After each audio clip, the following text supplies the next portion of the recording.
Hello, everyone. Thank you so much for being here. It's so exciting to see you. Goodness, we have almost 300 folks online today. Most of you are Rosicrucian students, so I think today's presentation will be close to your heart, and I hope that you gain some insight from it. It's very important that when we talk about the life of H. Spencer Lewis and his initiatic journey to the south of France, that we are in fact talking not just about a physical journey, but that we're also talking about an interior journey. And this is what we call hiero history. If you've looked at the book, Rosicrucian History and Mysteries by Christian Rabies, you know that when he talks about the life of H. Spencer Lewis, he uses that term. You've heard the term hieroglyphics and hierophant, but hiero means sacred, and a sacred journey is also an inner journey. So while we go on this journey together, I want you to think about your own journey of discovery as you yourself are going to walk in the footsteps of Harvey Spencer Lewis. So, Fratres and Sorors, today's teleconference is entitled Who Are the Rose Croix? And it's part 2. Part 1 was about the Rose Croix of the past, particularly Robert Flood, Nicholas Flamel, and Paracelsus. We also spoke a little bit about Benjamin Franklin. All of these figures are part of the Rosicrucian tradition. Today, we are going to talk about Harvey Spencer Lewis and the path to initiation. So let us begin. Here you will see a photograph of a Rosicrucian student standing in Paris in 2009. That's a very important year in the history of our organization because it marks 100 years since the initiation of H. Spencer Lewis in Toulouse, France. So we're going to go on this journey to France for several reasons. First of all, to better understand the Rosicrucian tradition. Secondly, to walk in the footsteps of Harvey Spencer Lewis. Third, to take note of some significant women in the founding of AMORC, the ancient mystical order Rosicrucius, and also to appreciate our own role in the life of our order. Who was Harvey Spencer Lewis? He was born on November 25th, 1883, and passed through transition on August 2nd, 1939. Master of the Rose Croix, published in 2009, celebrates the 100th anniversary of the initiation of Harvey Spencer Lewis in Toulouse, France in 1909. You'll notice that this is a collection of essays by and about Harvey Spencer Lewis. And if you have read it, I would invite you to look at it again because these essays are timeless. In particular, you should look at the essay on page 27 because it is Harvey Spencer Lewis talking about his own childhood and his love and respect for his parents. And although the family was quite poor at first, they really nurtured his talents and his education. His father, and in fact, Harvey Spencer, gets his name from an ancestor, a relative, who was instrumental in contributing to the advancement of penmanship, because at that time, children had to learn good copy skills in school. You might also have had the same experience. Harvey Spencer Lewis and Martha Lewis married in 1914. She was instrumental in supporting his work to reestablish the Rosicrucians in America. Molly Lewis, first wife of H. Spencer Lewis, passed through transition in 1913. They had one son, Ralph Maxwell Lewis, who would extend AMORC as a worldwide organization. Dr. Lewis had been instructed when in France in 1909 not to start the Order of the Rose Croix in America until 1915. Certain preparations needed to take place and certain documents needed to come into his possession.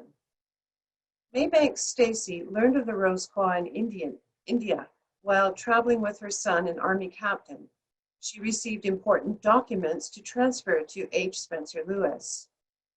She wrote to him, and he received the letter on his birthday in 1914, and he credits her as co-founder of AMORC. Here's a photograph of Maybank Stacy. If you want to read more about the founding of AMORC in 1915, please look at the Rosicrucian Digest, Volume 93, Number 1, published in 2015. As a young man, Harvey Spencer Lewis was deeply interested in all things scientific, psychological, and mystical. This inner urge drove him to develop his many talents and attributes, and yet he did not know for what purpose. Many of you are aware that he was a fine artist. This is a watercolor by Harvey Spencer Lewis, Entrance to the Temple at Karnak. He made many of these during his sojourn as imperator of AMORC. He was a journalist, a printer, a writer, a graphic designer, an alchemist, a scientist, and an inventor. As such, H. Spencer Lewis exemplified the Rosicrucian ideal of Robert Fludd, Paracelsus, and Nicholas Flamel. As a youth, Lewis was interested in the mystical aspects of religion. He would spend long periods in contemplation and meditation in the sanctuary of the New York Metropolitan Temple under Reverend S. Parks Cadman. This was a very active Methodist church in New York City. It had activities going on every day, including youth and adult activities. Many times, however, H. Spencer Lewis would excuse himself from some of the youth activities and sit alone in the sanctuary of the church. In that place, he had some important mystical experiences and also some very important insights. He was especially interested in psychic phenomena, which led him to read widely. Thus, he learned of the mysterious order of the Rose Croix, but did not know how to contact its members. His work in debunking false mediums caused him to be elected president of the New York Institute for Psychical Research at the age of 20 in 1903. Now this brings us to an important question. Who is the master within?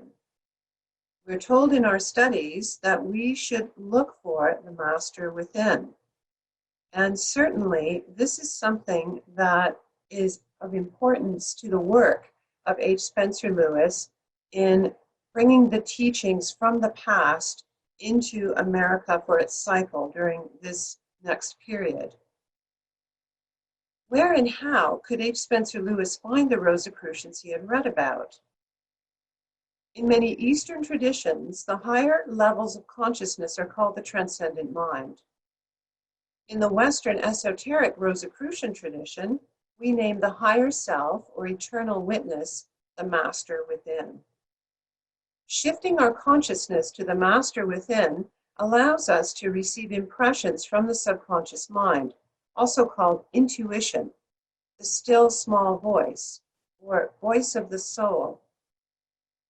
Harvey Spencer Lewis followed his intuition and trusted the impressions he received from the inner self, or what we call the master within, even when reason made him doubt. And you will see as we go along the course of this journey, many times he did doubt himself, but listened to the voice of intuition. To find the master within, follow the imperative of the alchemists. Seek ye the stone. It is hidden within. Young Lewis had read whatever he could find about the mysterious Rose Croix, but very little was available in the United States. He had contact, in fact, with a Parisian newspaper and bookseller, after especially having a number of dreams that prompted him to contact this man in Paris. He wrote to him with one simple question: how can I learn of the method to pursue which will secure guidance to the Rosicrucians? Now, this next slide is going to demonstrate something very important to us about putting the principles into practice. Louis did receive a letter in reply from this bookseller, which he says, and you see it here in quotes, which was both encouraging and discouraging. The letter starts with the sentence, "Perhaps in a year, if you came to Paris." This is encouraging, certainly, but also you can imagine H. Spencer Lewis feeling discouraged. A year?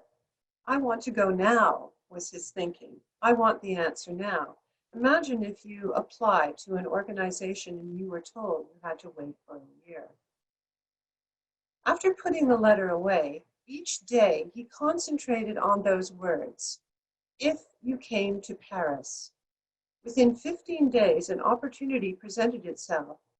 His father would be traveling there on business, and young Louis could join him. The letter from Paris contained the name of a professor and an address on the Boulevard Saint-Germain. While on board the America, which was a steamer in the Hamburg-America line, H. Spencer Lewis met a man who commanded both respect and awe. This was a direct voyage from New York City to Cherbourg. Cherbourg is a French port in the English Channel. This stranger remained jovial but refused to answer any questions of a deeper philosophical nature. He did pass along a note that would become significant later. At his hotel and in the streets of Paris, Spencer Lewis would say to whomever he met, "Rosicrucius," and from their reactions knew this order still existed, but no further. He would ask someone cleaning the floor in his hotel. He would ask the man sitting near him in a restaurant. He would ask passers-by on the street, and yet he received no further information. But by their reactions, he knew this order still existed. On August 7th, young Louis went to visit the shop of the professor. The professor says to him, "You came all this way just to see if this order existed?" You can imagine Louis is slightly daunted by this question, and he practically stammers, I'm not acting out of idle curiosity. I want to know because I want someday to be one of them, if I may." You want to be one of them? Of whom? Of the brothers? Not knowing what to say, Louis answered, "I come as a seeker for light." "You have come to me, sir, without other credentials than your worldly reputation and accomplishments. What of your real self, your inner self?" You can imagine now H. Spencer Lewis searching through his wallet and coming across business cards, his press card, other associations. The professor sees him searching and says, "Is there not another piece of paper, perhaps of different quality, in your wallet?" And then Louis remembers that piece of paper that he was given on board the ship. He pulls it out and shows it to the professor, who nods. This is a similar Parisian book and print shop in 1909 on Rue Saint-Germain. The professor told Spencer Lewis, "Come back tomorrow at noon." This should remind you a little bit of that moment in The Wizard of Oz when Dorothy, after traveling the yellow brick road with her companions and going through many hardships, arrives at the gate of the Emerald City and is told to come back tomorrow. Imagine yourself in his shoes. What do you think went through his mind?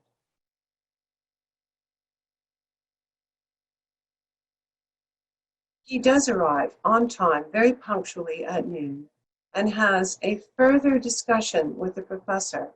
He's interrogated, including his birth date and time. And Louis then is shown an engraving under glass of a landmark in France and told by the professor to take the night train from Paris to Avignon. The night train means that you take the train in the evening and you travel all night. So after a sleepless night, in the morning, he's looking out of the window of the train and consulting a map. And a voice says to him, "Oh, are you going to the conference in Lyon?" And H. Spencer Lewis looks up, and whom should he see but the same man whom he met on shipboard. So Spencer Lewis again meets the mysterious stranger. And this stranger tells him to stop instead at Montpellier on the Mediterranean and to wait in the hotel, the Metropole, for a note. A note comes to him in the hotel, and he's told to walk down to Le Château d'Eau, the Chateau of Water. So waterworks. And this is a vintage postcard showing you what it might have looked like at that time. It still exists, of course, and you can see it in Montpellier. And Spencer Lewis waits here on the steps. This is a town that he was not expecting to go to. He was supposed to go to Avignon, and yet he follows the advice of the stranger, and he goes to Montpellier, receives this note, and then waits here. You can imagine how he felt lost and alone, not knowing what he waited for. Not even his family knew where he was. Then a new stranger approaches him. This young man gives Louis a scrap of paper in English, directing him to walk back to his hotel, but to drink a glass of fresh milk when offered. Louis almost misses the opportunity. He sees an old woman walking towards him. You can imagine it's a hot afternoon. This city is of white stone. The roads are bleached. It's hot. It's dry. He's walking along. A woman comes approaching him with a cow, and the cow is pulling a cart with a pail and glasses. The woman sees him and raises a glass. And he stands there stock still, not exactly reacting. So she continues on. And then finally, he realizes this is the opportunity I was told to take. And he says, "Pardon." That one word signals to her that she should give him a glass of milk and also that he is an American. It's very similar to my husband's experience while traveling in Quebec. He said one word to a server in Quebec City, "Oui," and she knew immediately to switch from French into English. Well, in this case, the milkmaid gives H. Spencer Lewis the note that she was carrying and realizes he's the one she should give the note to. So this paper contains directions to go to Toulouse. It's another city altogether. And to stay at the Grand Hotel Tivolier, then to visit a gallery where he would meet a photographer, and the note is in English. This is the hotel as it looked in that time period.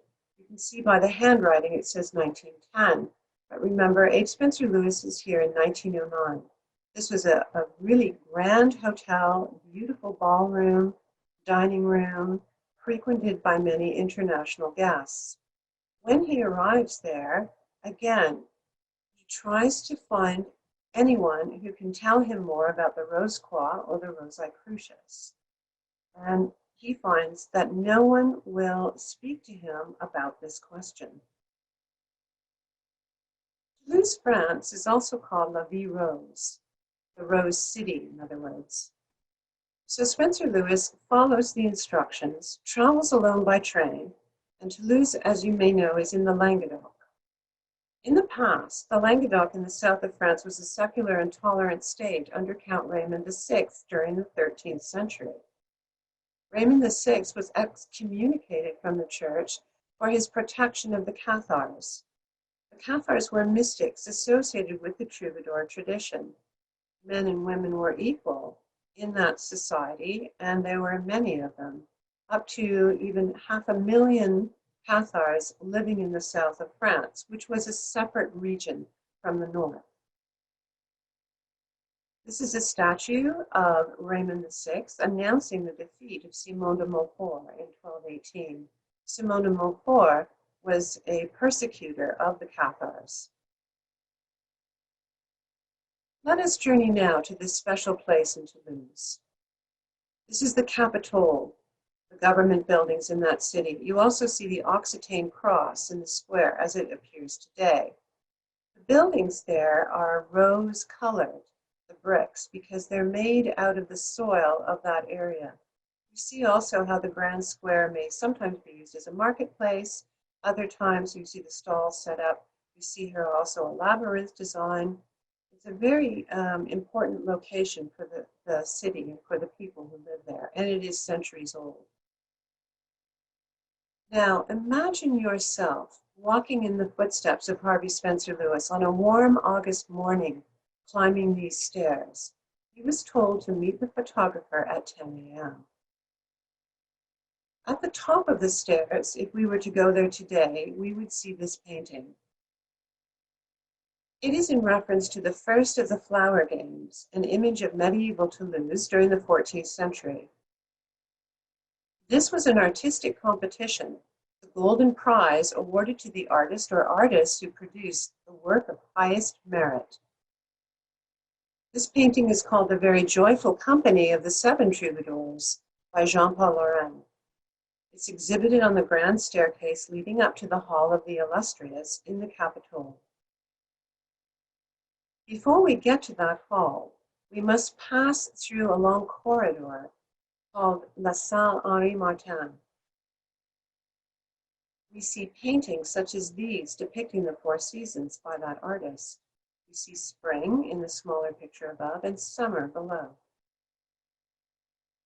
Finally, we reach the Hall of the Illustrious.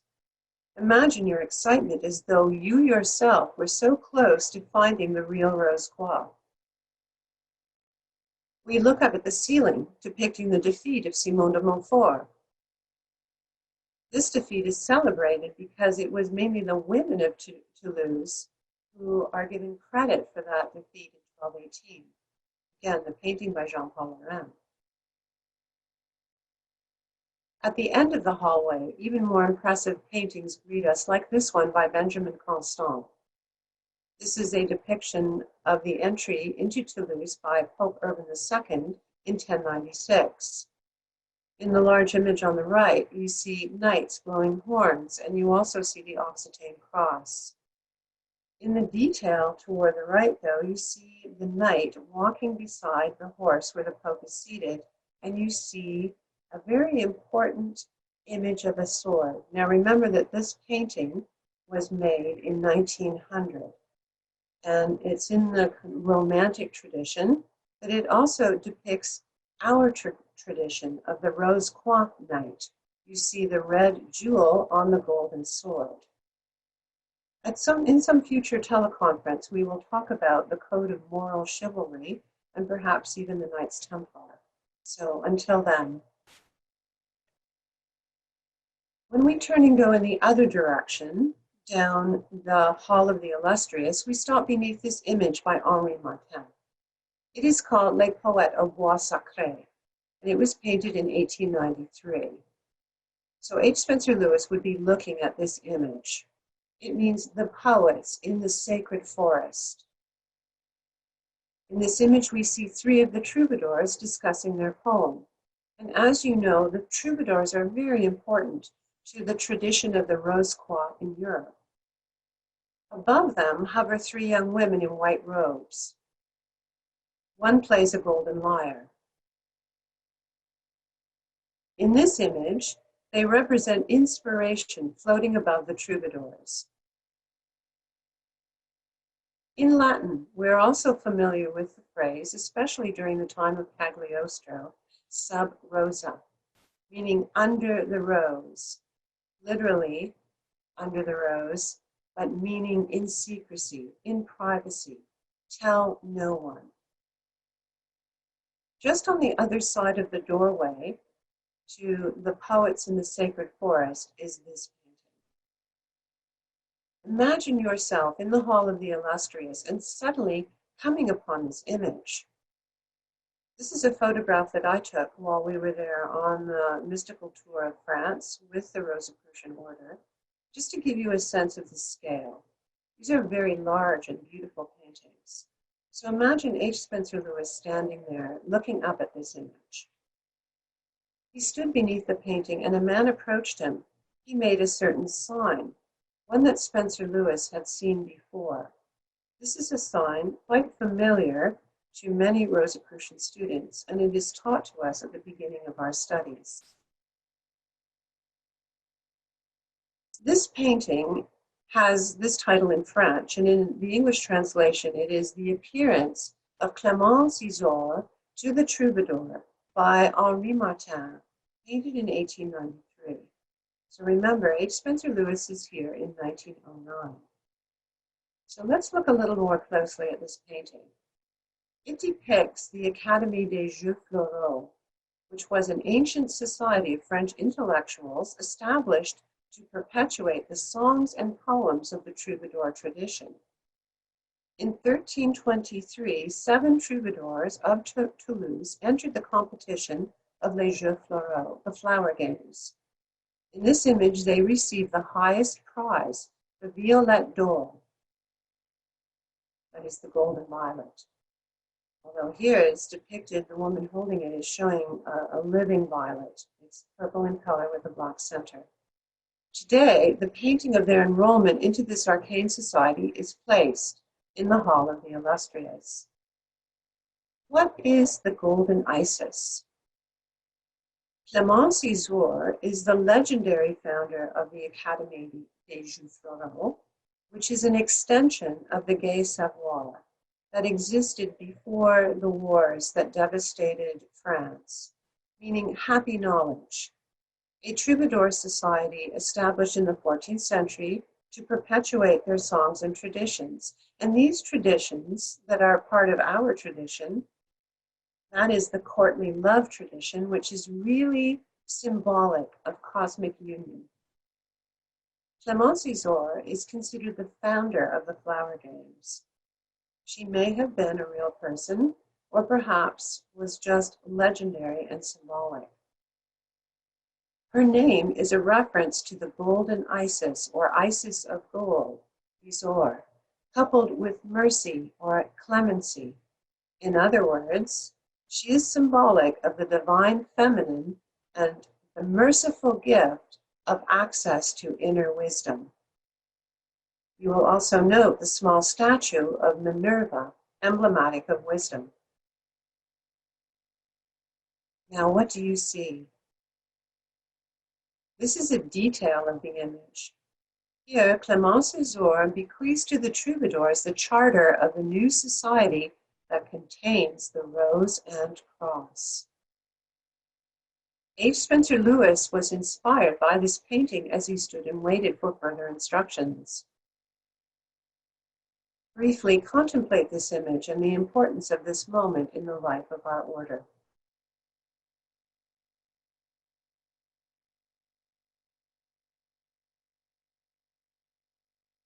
Clovis Lassalle was a photographer in Toulouse and a Rosicrucian, and he was likely the person who met H. Spencer Lewis at the Hall of the Illustrious and told him his next step as one desirous of the light. Lassalle gave Lewis a street name on a small scrap of paper, but Lewis again had to use his intuition to find the next place on his journey. There was no actual address. It was just a street name. So there were no taxis, there was no bus service. H. Spencer Lewis was on a trolley that took him throughout the city of Toulouse, even to its outskirts, and along the Garonne River. This is a picture that I took on the Rosicrucian Tour of France in 2017. It's really quite a magnificent bridge, and it's been there for a very long time. You can imagine H. Spencer Lewis also traveling along the Garonne. Now, where had H. Spencer Lewis seen this image before? Yes, of course, in the Paris print shop. Recall that the professor had shown him an engraving under glass of a famous landmark in France. And while going around almost in circles, what had happened was H. Spencer Lewis saw this tower and recognized it from having seen it in that engraving. It is called Le Donjon. And remarkably, it's very near the Capitol. It's part of that complex in the center of the city. How could he have missed it? I want you to see this particular image for two reasons. On the left, you see a statue kept within the sepulchre of Clovis LaSalle. And in 2017, we had the privilege of visiting the cemetery in Toulouse and finding the grave of Clovis LaSalle and seeing this little statue inside as part of the shrine. We also will see on the left what it may have looked like inside the consistory of the Collège de Rhétorique in the Donjon du Capitole. Now, this is a vintage image, and I'm sorry for the glare of the flash on that image, but can you imagine H. Spencer Lewis, he exited the trolley, goes up to this tower, and bangs on the door. There is no answer. He knocks again, and he hears a distant sound, a voice. He enters. He ascends a spiral staircase to an upper room, and there is a man sitting at a desk.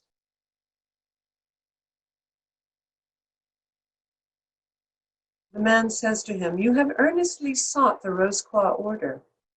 You wish to enter the sacred brotherhood. Your wish may be granted, but what then?" Brothers and sorors, ask yourself this question. Some of you may be desirous of initiation into the Rose Croix. Others may have been Rosicrucian students for years. Imagine H. Spencer Lewis being asked this important question. Once you become a member of the sacred brotherhood, what then? He goes on to say, you will help in the great work. You will spread the work to your land. I admire your courage. Let us journey outside the city now and recreate in our mind's eye.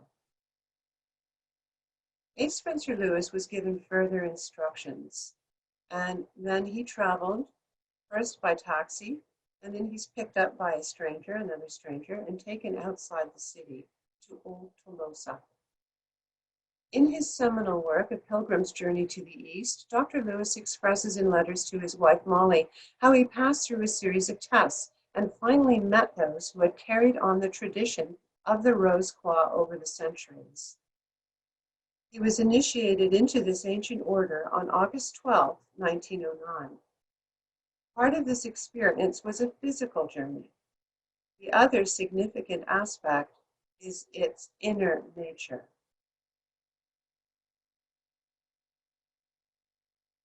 At the end of the presentation, after our meditation, we'll have a brief discussion where I want you to really consider what it means to live La Vie en Rose, the life of the rose, or under the rose.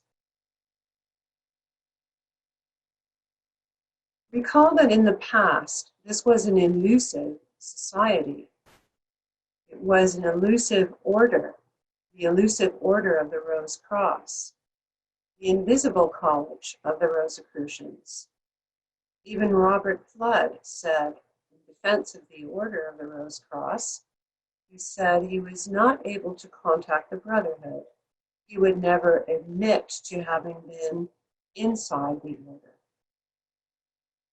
In the Confessio Fraternitatis, you see an image of it here on the screen. This is a copy of a first edition that we hold in the Rosicrucian Library in San Jose, California, are these words. Whatsoever is published and made known to everyone concerning our fraternity, let no man esteem lightly of it. H. Spencer Lewis was given the task of bringing the Rosicrucian teachings to North America. Can you imagine being in his place? You found the Rose Croix. You're initiated into this organization, and now you're given this task.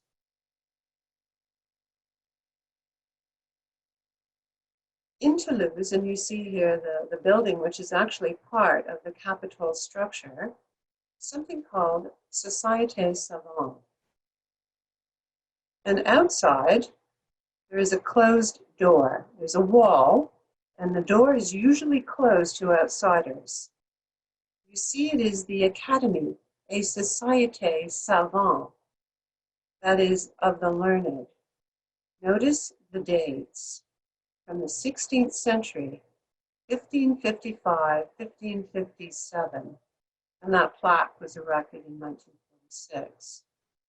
This was a place in the 16th century for alchemists, natural philosophers, and the Rose Croix to meet in Toulouse. Who are the Rose Croix? This is at the Société Savante in Toulouse in 2009. And many of you will recognize some of the people in this image. You see members who are Rosicrucians and the Grand Masters of the AMORC celebrating 100 years since the Toulouse initiation of H. Spencer Lewis. Remember from our last discussion that a Rosicrucian is one who is seeking the light. To be a Rose Croix is to have achieved the end goal. Very few can make that claim. We must ever be inspired to live up to that ideal, knowing that we all share a common bond, the desire to become more than we are in this moment. We are all aspirants on the path toward enlightenment.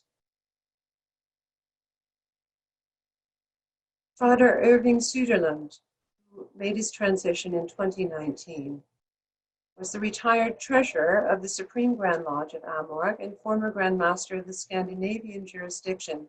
Here he's seated with a Rosicrucian student visiting from North America. You may also recognize Imperator Emeritus Christian Bernard in the background. Know that the ancient mystical order Rosicrucius is the contemporary expression of the Western esoteric tradition of the Rose Croix. We abide by the dictum, principles before personalities. We are not an organization that worships personalities. The principles come first. And I hope that you understand from this brief presentation how Rosicrucian principles also factored into the inner journey of H. Spencer Lewis. Dear fratres and sorores, as keepers of the flame of this esteemed and august tradition of scientific inquiry, of the ideals of peace, harmony, and dedication to truth, it is our responsibility to uphold those ideals, use them to transform our lives, and in doing so to aid all of humanity in its quest for spiritual transformation and enlightenment. So mote it be. So, fratres and sorores, we're going to now have a brief meditation where we're going to project our consciousness and also think about this vie en rose that we have been given. So, fratres and sorores, please close your eyes and sit with your feet flat on the floor if possible. Your hands palms down, unclasped in your lap. And take 3 deep breaths. Neither holding on full or on empty.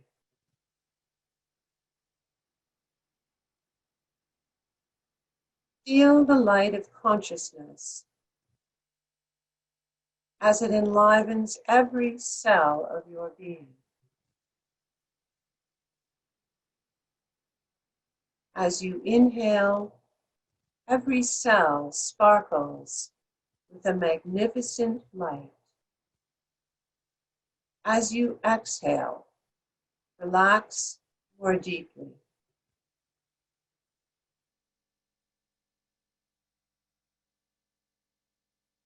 Now, fratres and sorors, feel yourself rising in consciousness. And in your inner self, say the following. May the sublime essence of the cosmic infuse my being and cleanse me of all impurities of mind and body, that I may enter the celestial sanctum and attune in all purity and perfect dignity. So mote it be. Now, fratres and sorors, know that you are seated wherever you are in the world, but that you are also rising in consciousness, using the vehicle of creative imagination. Rise above your body, through the building, through the atmosphere. You look down, you see your country, you see the oceans. There are no borders. This vast and magnificent planet, which is our home, is alive and sparkling in beauty. Rise even higher now, because time and space have truly no meaning to the inner self.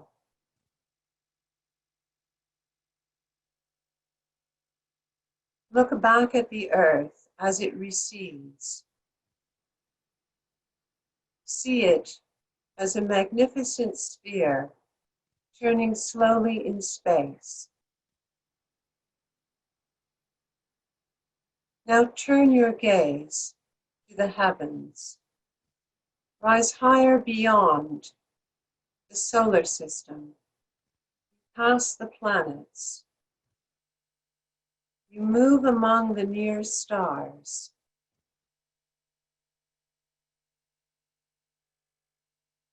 As you exit the spiral arm of our galaxy, you note quasars near the central hub of this huge spiral called the Milky Way. You see our close cousin, the Andromeda Galaxy. You move past these, further into space, more and more galaxies, deeper and deeper, into the cosmic infinity. Finally, you approach your celestial sanctum, a place of sacred light and beauty. Envision it now. It may be a temple. It may have the appearance of a cathedral, a synagogue, a mosque, or it may in fact be a beautiful landscape.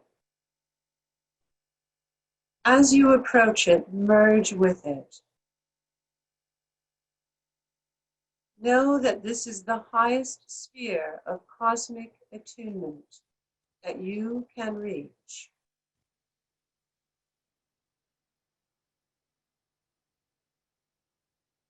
While in this sacred place, look to the east, see the light,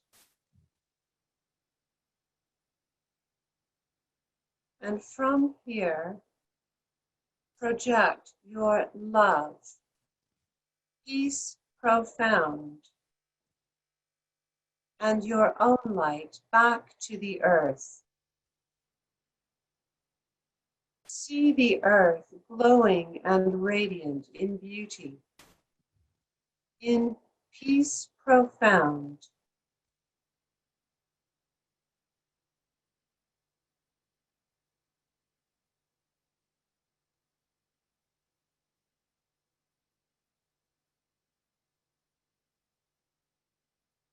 Now, fratres and sorors, the time has come for you again to look to the east of this sacred place where you are situated, your celestial sanctum. And from here, ask your inner master the question, how shall I live la vie en rose? How may I contribute to the greater light?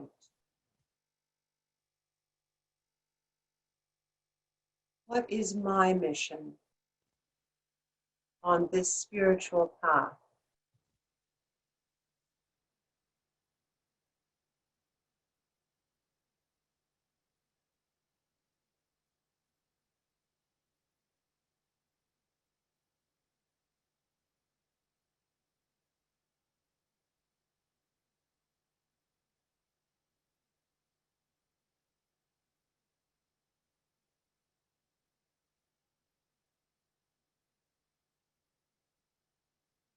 Brothers and sorors, it is time now to journey back the way we came.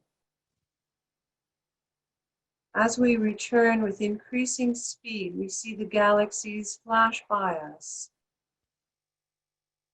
We see Andromeda and then the Milky Way. Finally, we approach the spiral arm, one of the outer arms where our little solar system is situated. We see many stars of different colors, clouds of gas, areas where new stars are being born. Finally, we see the sun, its beautiful yellow glow as a point of light. We move towards it, our home. There is the earth, growing larger in size and in beauty. Closer now, we travel to home. We see the building where we are seated, and we enter into it. Again, coming to rest in our seats. Brothers and sorors, know that you can achieve the level of the celestial sanctum at any time, day or night. It is a place of illumination, of prayer, and of work and worship. So mote it be.